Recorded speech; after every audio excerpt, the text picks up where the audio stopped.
Bismillahirrahmanirrahim. Dans cette partie du dars numéro 3, à partir de la page 10 jusqu'à la page 15, c'est un complément pour vous aider à écrire les lettres en arabe avec la ligne de référence qu'on avait dit.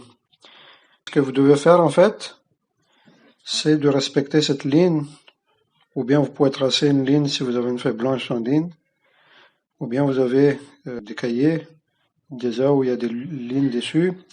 Donc par rapport à ça, en fait, vous vous entraînez en fait. Et respectez cette ligne, parce que certaines lettres, en fait, ça doit se retrouver au-dessus de cette ligne. Certaines lettres doivent se retrouver au milieu. Et certaines lettres, en fait, c'est au-dessus de cette ligne. Donc c'est à vous de mettre cette ligne de référence. Au début, vous pouvez tracer, il n'y a pas de problème, vous vous entraînez. Et après, bon, quand vous écrivez, bon, une fois que vous avez pris l'habitude, tout en fait, c'est en forgeant qu'on devient forgeron. Donc il faut écrire autant de fois. Vous allez voir que vous allez prendre l'habitude et tout va aller tout seul en fait. Une fois que vous avez maîtrisé, vous avez pris l'habitude en fait.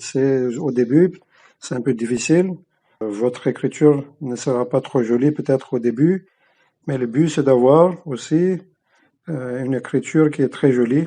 Et donc là, c'est l'art. C'est tout un art en fait, il faut s'entraîner. Ça, c'est la première remarque. Deuxième remarque en fait, remarquez aussi que certaines lettres en fait, ça s'écrit un peu différemment si elle est au début, ou bien au milieu, ou bien à la fin. Donc faites attention.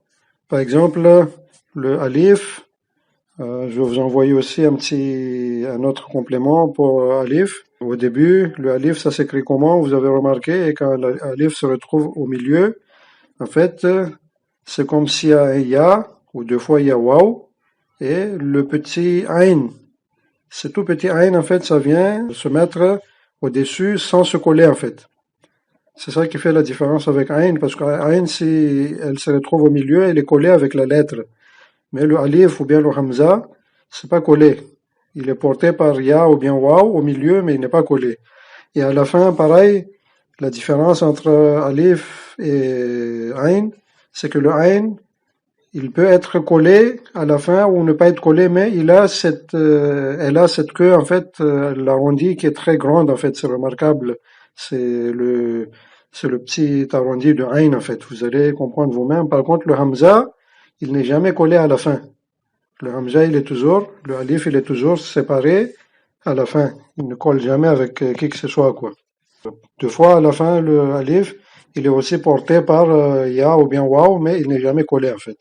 C'est ça la différence entre ain et alif. Le alif et le hamza, c'est la même chose. Pour le bas, bon, il n'y a pas vraiment de différence. Qu'il soit au début ou à la fin, ça se ressemble, mais deux fois, quand il n'est pas collé, la lettre s'écrit un peu plus ouvert que quand il est collé. Donc, vous allez remarquer le ta, par exemple. Le ta, s'il est tout seul, il n'est pas collé, ça s'écrit comme on a vu dans les alphabets. Par contre, s'il est collé au début, il devient tout petit avec deux points sur l'extrémité du premier parti. Et si le ta se retrouve à la fin, il s'écrit arrondi en fait comme le ha, et il y a deux points dessus. Donc faites attention à tout ça, les différentes façons d'écriture, les différentes façons d'écrire les lettres selon ce qu'elles se retrouvent au début, au milieu, collées ou pas collées, ainsi de suite, quoi. Donc faites attention, et voilà, entraînez-vous.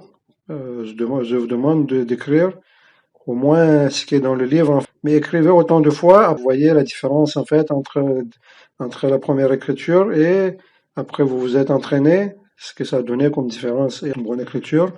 Le but pour l'instant, c'est juste d'écrire, à part le 28 mots que je vous ai dit d'apprendre aussi au niveau sens, Asadun, Jamaloun, ainsi de suite. Ici, par contre, le sens, c'est pas important. Vous écrivez les phrases qu'il y a. Le sens, pour l'instant, c'est pas important. L'important ici, c'est que ce que vous avez demandé, c'est l'écriture seulement, là.